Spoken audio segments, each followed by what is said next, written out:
Hello Misfits, it's time for another 1 minute review, and today we're taking a look at Mythic Mischief. Now actually this is by one of our favorite guys here. What studio is that again? I don't remember their name. IV Studios. Oh, is that those guys? Yeah, I don't know anything about them. They're a little small studio. You might not have heard of them despite all their ads lately actually on TV and kind of all over the place. So these guys are awesome. Austin, shout out to you of course as always. They make some awesome, great games. And I know I say awesome and great in the same thing because they kind of fit the mold for all of that. Mythic Mischief was one of their earlier games. It was actually... I think it's number 2. I think, yeah, number 2 because it was right before... or was it 3? I don't know. Actually, it might have been number 3. Actually, it was number 3 now that I think about it. It was after Veiled Fate. So this game is actually a very clever little game, and honestly, it's best played at 2. You do have options for solo and for up to 4 players, but this is one of those games, and I know... When you get a second board in, maybe multiple teams, I'll have to see about 4 players. But honestly, I played this only in 2-player, so that's a caveat there. And it's great.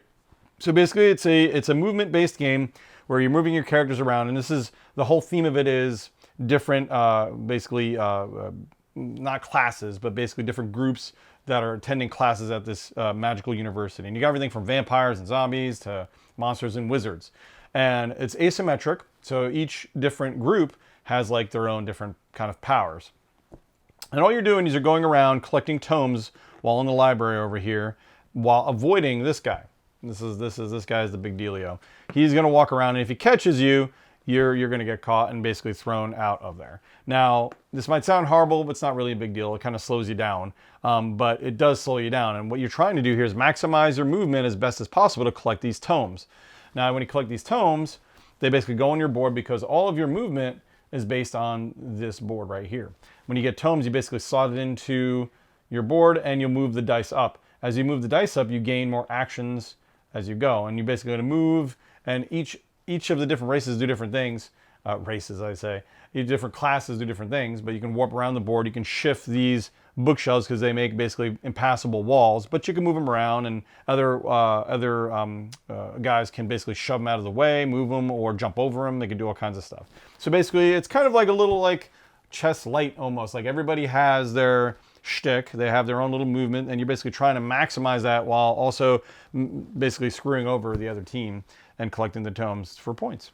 Now, this game plays very quickly. It might look like there's a lot going on, but it's actually pretty simple. Every class, like I said, has 4 actions, and they all have their own unique abilities, which range from slowing other classes down to changing the board state, all kinds of stuff. And it's just a ton of fun. Asynchronous, so you never get bored of playing the same thing. You have several classes. Now this is the retail version, by the way. This one came with, I think, the 4 you see here. And this is the retail. So for those that had the Kickstarter, you had these 4 on top of these 3 as well.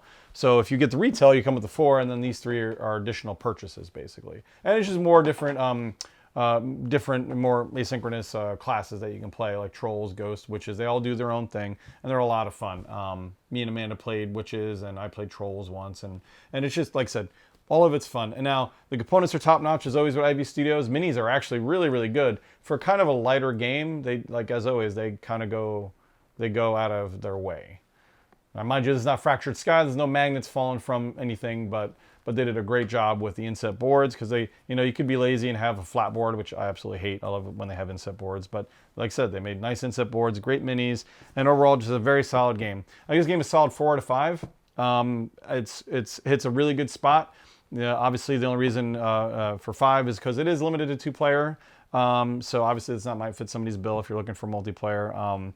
And it is a little on the light side, but there's a lot of strategy that goes into it, and that really elevates it, I think, a lot. You guys, Mr. Tom and Mr. Dom played it too. You guys had a good time with it? Oh, we absolutely did. Yeah, IV Studios is on a roll. Like, they don't really make a bad game, honestly. I've not found one yet. No, it was amazing, and as a teacher, it was kind of fun to be in the student realm. I was trying to you were taking the I teacher route with this whole thing. Oh, it's adorable. I was like trying that. to outsmart the headmaster and run around the library and trying to get things that, the tomes. Yeah. That the tome keeper over here. Yeah. No, it was a great time. Tell them about the expansion too. Oh yes. So last but not least, there actually is an expansion that came out on Kickstarter. It is a standalone expansion, so you can buy it. and ignore the first part. But why would you want to do that? Basically, it's more classes to play, more teams to play, and more great stuff. I'm not sure if there's any rules changes as far as like if they added anything different, but you can expect more of the same stuff. It's going to be just solid fun. But yeah, it's standalone. Just pledge it and get it. And honestly, I'm not sure if it's to skip this one and go to the second one.